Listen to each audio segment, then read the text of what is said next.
Welcome mga partner, Tech Savvy rito. Pag-usapan natin ang mainit na topic ngayon, Meralco versus Solar DIYers. Marami ang nalilito sa on-grid at off-grid, kaya ilalatag ko sa inyo ang actual data. Ang grid tie o on-grid ang pinakamura dahil sa synchronization feature nito.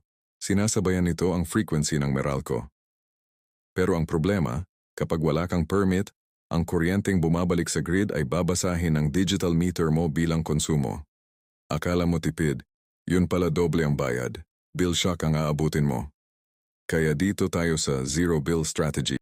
Pagamat may kamahalan, pwedeng unti-untiin ang gastos. Ang unang step, load computation. Alamin natin ang load sa bahay. Halimbawa, ang isang electric fan ay karaniwang 65 watts. Kung gagamitin mo ito ng 10 oras, mayroon kang 650 watt-hours.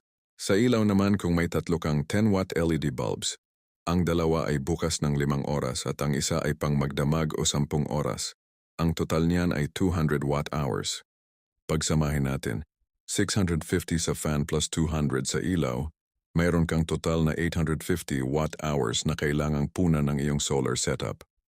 Yan ang tamang computation para hindi tayo estimate lang. Siyempre, hindi mawawala ang Smart TV at ang ating router para sa internet. Kadalasan, ang 32-inch Smart TV ay kumukonsumo ng 80 watts at ang router naman ay nasa 15 watts. Para makuha ang tamang math, tandaan ang diskarteng araw. Kung pagsasamahin natin ang instant load, 200 watts para sa ilaw, 65 watts sa fan, 80 watts sa TV, at 15 watts sa router, meron tayong total load na 360 watts kung sabay-sabay silang nakabukas. Pero mga partner, ang sikreto sa pagpili ng battery ay ang oras ng paggamit.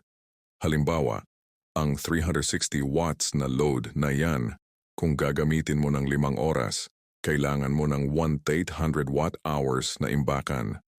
Yan ang actual data na magsasabi kung sapat ba ang budget mo o kailangan pang dagdagan ng panels.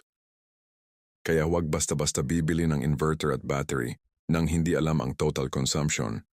Sa susunod, ituturo ko naman kung anong klaseng battery at panel ang bagay sa 360 watts na load na ito.